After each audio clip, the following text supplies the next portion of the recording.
Good afternoon. My name is Chris Upshaw, and today I'm going to be talking to you about why the federal assault weapons ban wasn't necessary. Imagine that I told each and every one of you that you aren't allowed to drive your sports car, simply because irresponsible Americans misuse their vehicles and kill others. Well, that's exactly what responsible American gun owners were told when President Bill Clinton signed the Public Safety and Recreational Firearms Use Protection Act, or more commonly known as the Federal Assault Weapons Ban. The United States of America was founded upon the notion that some rights are inalienable, that humankind has the right to life, liberty, and the pursuit of happiness, and that governments are created from humankind, and that they derive their power from the government. The Constitution of the United States had 10 specific amendments added shortly after it was written, because the Founding Fathers believed that unless explicitly stated, some rights could be taken away. The Second Amendment to the Constitution states, a well-regulated militia being necessary to the security of a free state, the right of a people to keep and bear arms shall not be infringed. Much of the information I'll be sharing with you today can be found in a 2004 report by Christopher Coper to the U.S. Department of Justice titled Updated Assessment of the Federal Assault Weapons Ban, Impacts on Gun Markets and Gun Violence, 1994 to 2003. I also use some other internet sites, but those can be found on the visual aids I presented. So the Federal Assault Weapons Ban did little to curb gun violence relative to the drop in violent crimes over the 10-year period that it was enacted. The Assault Weapons Ban only limited the use of firearms with a militaristic appearance. Still, semi-automatic weapons styled with military appearance still operate the same as other semi-automatic weapons. For example, several semi-automatic rifles have wood stocks that function in the same manner as military-style rifles, commonly referred to as AR-15s. You can see that in the first page of the handout that I provided. In fact, according to the report funded by the U.S. Department of Justice, cosmetic changes, such as removing a flash hider or a bayonet mount, are sufficient to transform a banned weapon into a legal substitute.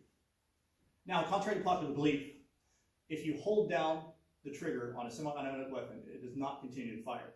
This is a common misconception held about military-style firearms.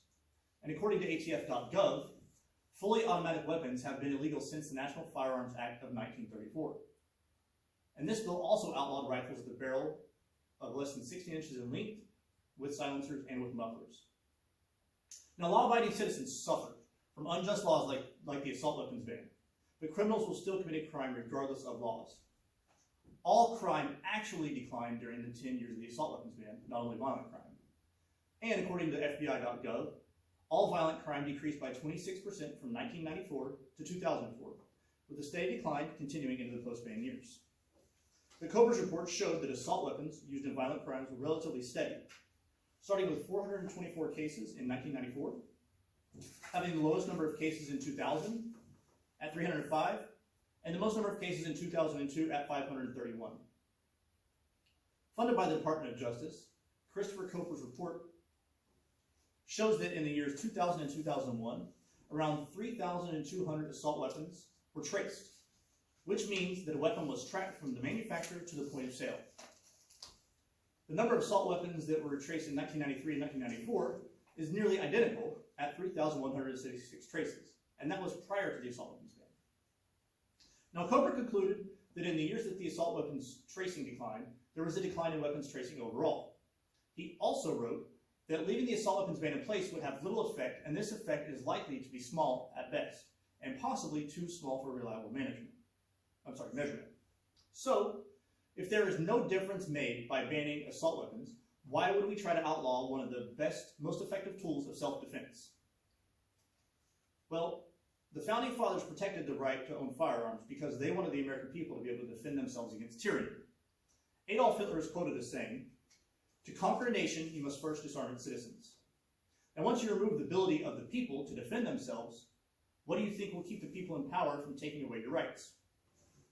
Nazi Germany took away the weapons of its citizens, added Castro's Cuba, and Hugo Chavez's Venezuela. The result was the installation of dictatorship and totalitarian form of tyrannical government that stripped away the rights of their citizens. Now, Mohandas, better known as Mahatma Gandhi, is famous for being a nonviolent protester. Gandhi is quoted as saying, "Among the many misdeeds of British rule in India, history will look upon the act of depriving its citizens, a whole nation of arms, as the blackest. In summary, I've laid out a persuasive call to refute gun control advocacy and realized that the federal assault weapons ban did little to stop gun violence relative to violent crime overall. Now, it can be said that self-defense is the most basic of human rights. You'll see a couple pictures in your packet. And in 2013, an 18-year-old woman in Blanchard, Oklahoma, saved her life and the life of her child by shooting and killing a knife-wielding intruder and scaring off another. In another case in 2012, a 71-year-old man saved countless lives when he drew his legally carried weapon on suspects that entered an internet cafe in Florida. Now, these two stories showcase the right to self-defense and the need for those protections under the Second Amendment. Thank you. Do I have any questions at this time? Do you believe that America is going down a path similar to that which Nazi Germany, Cuba, and Venezuela have gone down in the past? I don't necessarily see the United States as moving down the path of Nazism or communism in the states of like Cuba and Venezuela, but those nations didn't start big. They didn't just outlaw everything at once. They started taking rights little by little.